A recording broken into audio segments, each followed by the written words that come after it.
Bonjour et bienvenue une nouvelle fois sur l'espace dédié au site mécaniqueuniverselle.net, le site qui essaie de démontrer que l'humanité est destinée à atteindre son ultime perfection.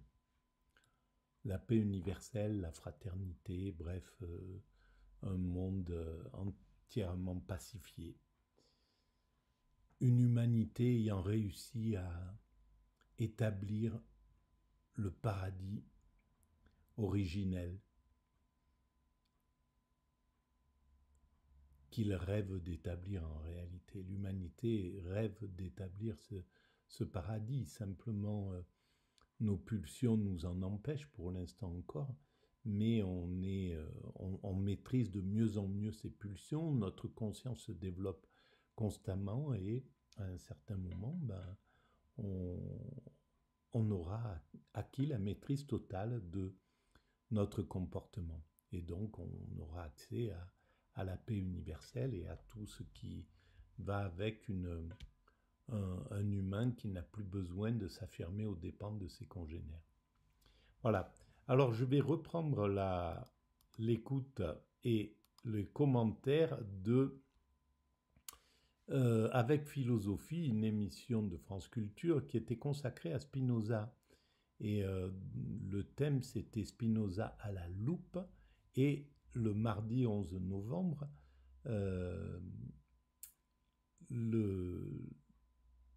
l'émission s'intitulait Le bien et le mal existent-ils? C'est la cinquième peut-être vidéo à ce sujet, donc c'est sans doute la dernière. Allons-y. Dire l'idée que nous ferions des choses pour atteindre une fin rationnelle qui est, au fond, nommons les choses. Il n'aime pas Aristote, qui a largement usé du modèle finaliste dans beaucoup de domaines. Il n'y a peut-être pas qu'Aristote. Mais quand il dit persévérer dans son être, atteindre notre nature véritable, etc., mais qu'est-ce que c'est d'autre que du finalisme ? Alors, disons que quelle est la fin de cet effort? Et je pense quelle est la fin de cet effort de persévérer dans son être? C'est l'effort lui-même. Voilà, alors je pense qu'elle a raison, Géraldine Moulman, plutôt que l'intervenant. Évidemment, le but, à mon sens, voilà, c'est une vision un peu atypique, bien entendu, et non mal documentée, ce n'est pas une opinion d'un universitaire qui connaîtrait très très bien Nietzsche, enfin Spinoza, et qui l'œuvre de Spinoza, c'est pas le cas. Je suis pas à ce niveau-là. Simplement, le fait que Spinoza pense que l'homme doit chercher à atteindre une sorte de perfection et qu'il veuille inclure le plus de monde possible autour de lui, et le plus de monde, c'est finalement atteindre à un certain moment le 100%, que tout le monde soit d'accord pour essayer d'atteindre cet état d'osmose, de perfection qui est pour moi l'osmose, c'est l'accession à l'extase. Eh bien oui, c'est du finalisme d'une certaine façon, c'est-à-dire une quête de la finalité. Quel est le but, un but à atteindre, et non pas le parcours lui-même. Le parcours lui-même, c'est autre chose. C'est ce que l'Asie préconise, une certaine philosophie asiatique. Ce n'est pas le but qui compte, c'est le chemin pour y arriver. Je pense que Spinoza n'est pas à ce niveau-là. Il est vraiment dans une quête d'accéder à cet absolu, à la joie, voilà, et peut-être à la béatitude. Il faudrait relire la quatrième partie, la dernière partie de l'éthique. Je ne sais pas si c'est la 4 ou la 5, s'il y a une cinquième, mais enfin, la dernière partie qui est à mon sens, révélatrice de ce qui se passe. C'est-à-dire qu'il n'y a pas d'autre, il n'y a pas de fin extérieure. C'est-à-dire que la critique du finalisme, elle est liée au fait que nous projetons dans la nature des fins qui ne s'y trouvent pas. Nous attribuons à Dieu des intentions. La nature ne fait rien en vain, puisque c'est Aristote que vous évoquez, c'est bien la cible. Mais la position de Spinoza, elle consiste à dire que l'homme se pose des fins, c'est un être qui se pose des fins, qui se pose des buts. C'est la raison en lui, la nature qui les lui pose, non ? Quand on la comprend. Mais véritablement, si on comprend ce conatus, c'est-à-dire cet effort de persévérer dans son être, qui est notre essence, et qui n'est rien d'autre que ce qu'il appelle le désir. Le désir, c'est cet effort en tant que j'en ai conscience. Mais que vise le désir ? Il vise le désir. Il ne vise rien d'autre que sa perpétuation. Il ne vise pas l'objet qui... D'ailleurs, c'est pas sans lien avec une position qu'on trouve chez Hobbes en réalité. C'est-à-dire l'idée que cette idée qui est pour Hobbes comme pour Spinoza fausse d'une certaine façon, qui est que la fin au sens cette fois-ci du terme, du désir, c'est une fois que je possède l'objet. Vous voyez, spontanément le mot fin vous vient à la bouche. Mais justement, la fin du désir au sens du terme Spinoza, ouais. Et au sens de Spinoza, c'est le désir, c'est l'entretien du désir. C'est-à-dire que la nature ne vise aucun but.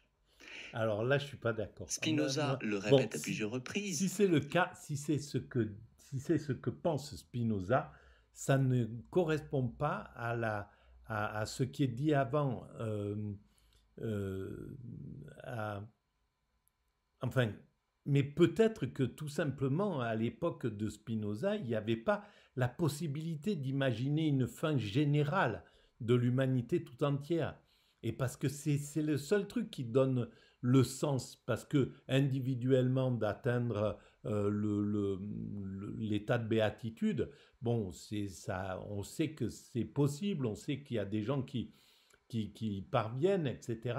Les moines zen, les moines, les soufis, etc. Ils atteignent un état comme ça de nirvana, d'éveil, de sagesse absolue. Mais ça donne pas le sens de l'humanité. On ne peut pas comprendre le sens de l'humanité. À son époque, ce n'était pas encore possible de pouvoir imaginer l'évolution de l'humanité dans son ensemble. On ne pouvait penser que, tout simplement parce qu'il n'y avait pas les connaissances que nous avons, les acquis que nous avons gagnés en 400 ans depuis sa réflexion. Ben aujourd'hui, on voit qu'on est aux abords de l'universalité, donc de la possibilité de travailler sur l'humanité tout entière. On voit bien qu'on commence on a expérimenté le fait avec le Covid, le fait de fonctionner universellement. C'est archaïque, c'est balbutiant, mais c'est la première fois qu'on voit que l'humanité peut s'arrêter. On peut arrêter l'humanité, on peut dire à l'humanité, bon, voilà, faut arrêter le business. Donc on peut lui dire, le but de l'humanité, c'est de fabriquer le paradis, c'est de faire le paradis. On s'est rendu compte que l'humanité, intuitivement, cherche à atteindre le paradis. Donc, au lieu de le faire de façon instinctive, on va le faire de façon consciente maintenant. Voilà. Et bien ça, maintenant, on peut le diffuser sur la planète tout entière. On sait que c'est possible. À l'époque de Spinoza, ça risquait pas d'être le cas. Dieu ou la nature n'a pas de fin, n'a aucune intention, ne vise la réalisation d'aucun royaume sur terre, d'aucune perfection ou bien. Parce qu'il n'en parle pas, parce que ça ne l'intéresse pas de le prendre sous l'angle du spirituel, du religieux. Le religieux lui en a assez fait baver à ce pauvre Spinoza, que ce soit le judaïsme ou le christianisme. Il veut pas s'abaisser en fait à dire bon ben oui les monothéismes ont raison, c'est c'est, on cherche à l'humanité, le principe créateur cherche à ce qu'on atteigne cet état d'extase. Mais je pense que c'est, moi, à mon avis, c'est comme ça que ça se passe. Eh bien, nous sommes une partie de la nature. Nous sommes, pardon, une partie de la nature. Donc, à ce titre-là, nous-mêmes, nous posons des fins, mais l'essence même de notre désir ne vise rien d'autre que sa propre perpétuation. C'est-à-dire que les fins au sens du but, hein, le désir se veut lui-même. Et dans ce sens-là, on échappe à un finalisme qui serait quelque chose comme une réalisation définitive de quelque chose qui serait le bien atteint définitivement. Donc de ce point de vue-là, c'est pas du tout contradictoire de dire à la fois l'homme est cet être qui se pose des fins, qui se pose des buts, qui vise un certain nombre d'objectifs, diront-ils, dans son existence, mais que fondamentalement ce qui l'anime, c'est rien d'autre que la perpétuation de son propre désir, ce qui fait que le désir est constamment relancé, il ne s'arrête pas, il ne se termine pas lorsque j'obtiens un objet. Au contraire, l'obtention de cet objet est le moyen d'entretenir et de continuer ce désir. Et ce qu'il faut pour Spinoza, c'est orienter correctement le désir. C'est ça le but de l'éthique et aussi de la politique. C'est comment orienter correctement le désir pour qu'il ne soit pas d'une certaine façon mal engagé ou qu'il rate son but. Et c'est ce que je fais lorsque je suis affecté par des passions tristes, lorsque je suis travaillé par la colère, l'envie, la haine, tout ce que vous voulez, tout ce qui relève de passions tristes. En réalité, je passe à une perfection moindre, je suis affecté par des choses qui diminuent ma puissance d'agir, qui restreint ma capacité à faire avec évidemment les autres, puisque, comme l'a rappelé Pascal Gillot, c'est dans Éthique Cap, dans les propositions 35-37, il n'est rien de plus utile à l'homme que l'homme. Alors si Paul Rateau a raison, eh bien Spinoza, il est le précurseur des existentialistes du type Jean-Paul Sartre qui dit si le monde n'a pas de but, de sens, c'est à l'homme de le créer. Voilà, ça serait un petit peu dans cette veine. Mais je pense pas, je pense que Spinoza croit en Dieu. C'est un point de vue comme ça. Hein. Peut-être je me trompe, même si il pense que Dieu est que c'est la nature, que c'est la totalité de la création. Que ça englobe tout. Mais il pense que c'est ça Dieu, qu'il y a Dieu. C'est pas la nature, c'est pas une nature mécanique, mécaniste, matérialiste, où il n'y aurait pas de divin. À mon sens, il y a du divin. Et ça, cette façon de penser la philosophie par les professeurs que j'ai écoutés à la fac, eh bien, à mon sens, il y a je vais le dire, ça va être un peu polémique, mais je pense qu'ils sont en retard ils sont pas au niveau des avant-gardes qui remettent du divin dans la réflexion, à mon sens. Ils sont encore dans la période où on ne pouvait pas parler de Dieu, en somme. C'était pour Platon était pas. On pouvait étudier Platon sans s'intéresser à Dieu. On pouvait travailler, réfléchir à Descartes sans penser à Dieu, à Spinoza sans penser à Dieu, etc., etc. Mais non, je pense que tous ont une conscience du divin et croient en un divin. Justement, Pascal Gillot, à vous, qu'est-ce que ça veut dire orienter bien son désir? Je crois que je vous cite Paul Rateau correctement, adéquatement, et éventuellement corriger, si ce n'est avoir une vision de la fin, de la finalité, et une vision de la nature à laquelle doit correspondre mon vrai et juste désir, mon conatus, comme dit Spinoza. En quoi ça, ce n'est pas du tout du finalisme? Comment l'expliqueriez-vous? Et par ailleurs, au passage, comment peut-on se corriger si nous ne sommes pas libres? Allons-y, Alors, vous du posez aussi combat. toute la question de la finalité de l'éthique, finalement. Pourquoi Spinoza a-t-il écrit l'éthique pour arriver à cette étonnante partie de l'éthique avec laquelle beaucoup de spinozistes sont embêtés, des libertate humana, de la liberté humaine, c'est-à-dire de la puissance de l'intellect. Et là, nous sommes dans la métaphysique et il est question de la vie éternelle. Pourquoi Qu'est-ce Spinoza que c'est que écrit-il cette l'éthique? vie Pour nous éternelle? libérer. Qu'est-ce que c'est que cette vie éternelle si ce n'est pas un but à atteindre?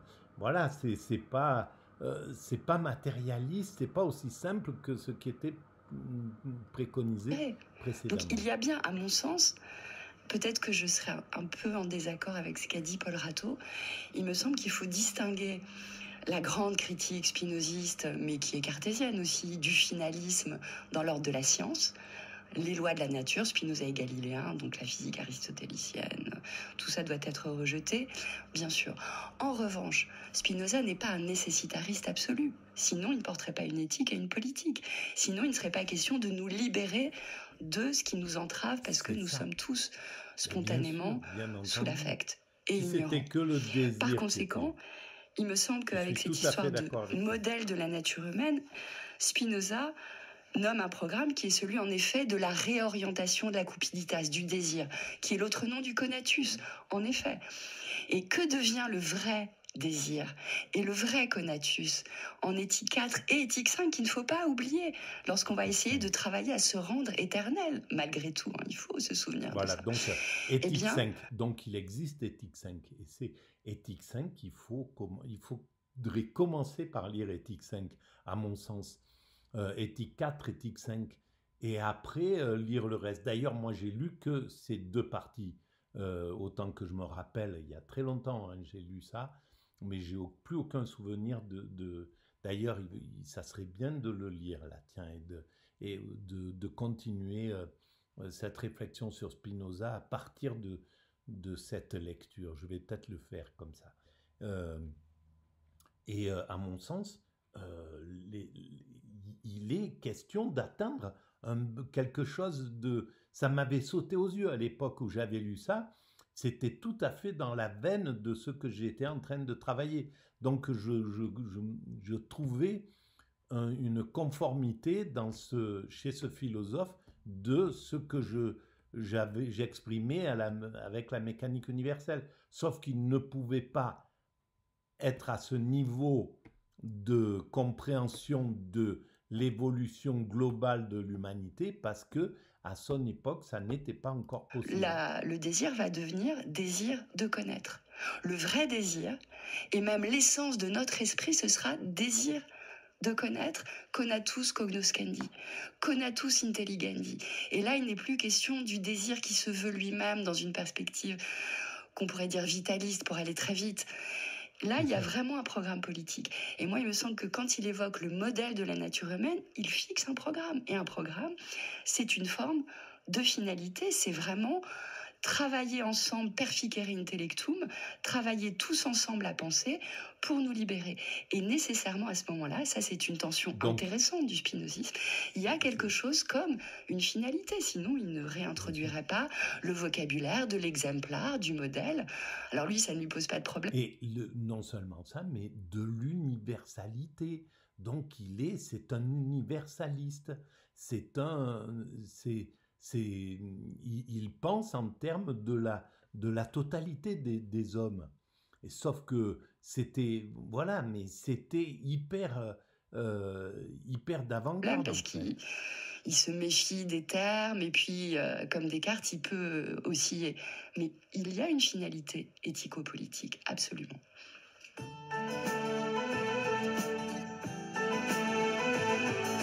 Comme disait le vieux Sébastien.